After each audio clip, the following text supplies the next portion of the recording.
back to another episode of Out of the Box. I'm May. And I'm G. And if you're new, welcome. G and I cover a whole bunch of different categories here on this podcast, so stick around and stay tuned. Hopefully you'll enjoy one of them. Today, we are talking about modeling. G and I last week got a call from a scouting agent at a certain modeling agency in New York. And what was the first emotions you had when this scout person reached out to us? I think initially I was super excited. I feel like this has kind of been like a silent dream of mine that I never really spoke about or talk about at all because I never think I'm good enough for it. Same. Or I don't have the right one body type, or just like, and maybe it just isn't meant for me. But if so many people are asking and telling you something, you kind of have to give into that and be like, okay, like, is this something that I truly want to do, for one? And two, if everyone is saying that I could be good at this, maybe we should try it. And that was my first exact thought as well when we first got reached out to, was, okay, this is exciting. This is something new that we've never done before. And why not try it at least once to see if we are good at it, if we can learn something from it, anything. In this point in time in our life, I'm willing to do something at least once. Yeah. To see if I like it, hate it, maybe would do it again. Who knows? But that was my same exact emotion, was like, okay, this is exciting. And then when it sunk in that we were going to get on a call and talk and stuff, I kind of instantly thought about my body and how it looked. Yeah. And is it good enough for other people if it's not good enough for me? Yeah. We've always dealt with body dysmorphia in different shapes and different ways and in different life stages of ours. Like, I think body dysmorphia started for me, at least when I was like in my middle school years, because that's when girls start to nitpick and like, you're looking at TV shows, you're looking at celebrities, you're looking at the gossip newspapers around that age, and just the image of body, or body image in general, is kind of scary and very vulnerable to speak about, especially if you're not 100% okay with yourself. And that immediately kind of came back into my world as soon as it was kind of starting to be legit, like, oh, we're actually talking with them next week. Like, that is what's really scary about it. But I don't want something like body dysmorphia to be the reason I say no to an opportunity. No, same here. And I agree with you that body dysmorphia, almost everyone has it. Okay? In some shape or form. No matter how fit, how good looking you are, people have it. It's a common thing to have. Where you think your body doesn't look right, even though in other people's eyes, you're the standard, or you're the goal, or whatever that may be. G and I might be personal trainers. We may know how to work out, and we have personal goals for our own body. Yeah.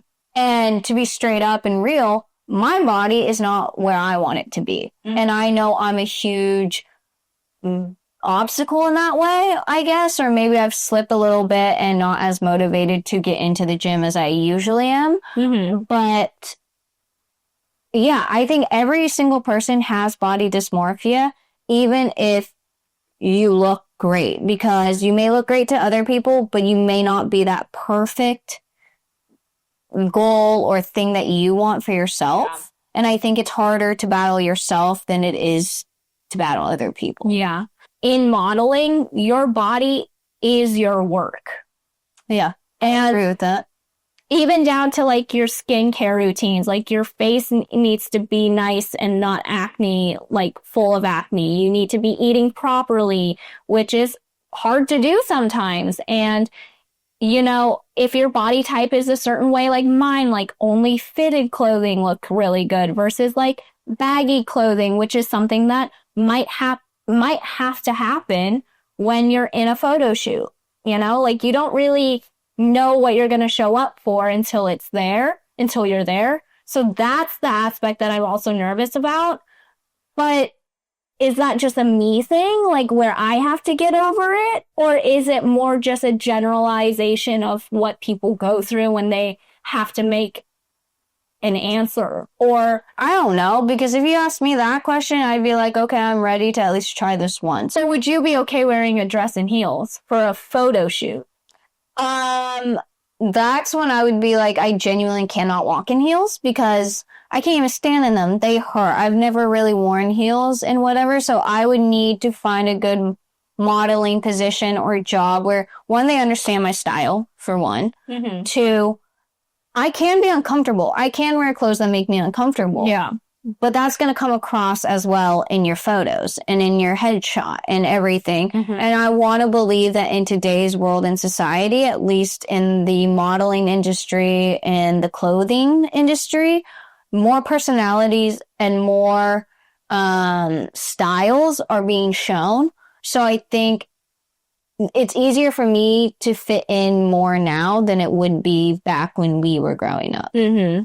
Where it was just one-minded, one stereotype for a model, yeah, and whatnot. Mm-hmm. So it really depends on who we would work with, mm-hmm. what their vision is, would it align with our visions or our goals, yeah, or whatever it may be. Mm-hmm. But I would be so excited to do something like that, mm-hmm. just at least once to see if I even liked it, because down the road I could be like, that's not for me, and I've only done one. Yeah. Or you could come out of it being like, that actually was not that bad.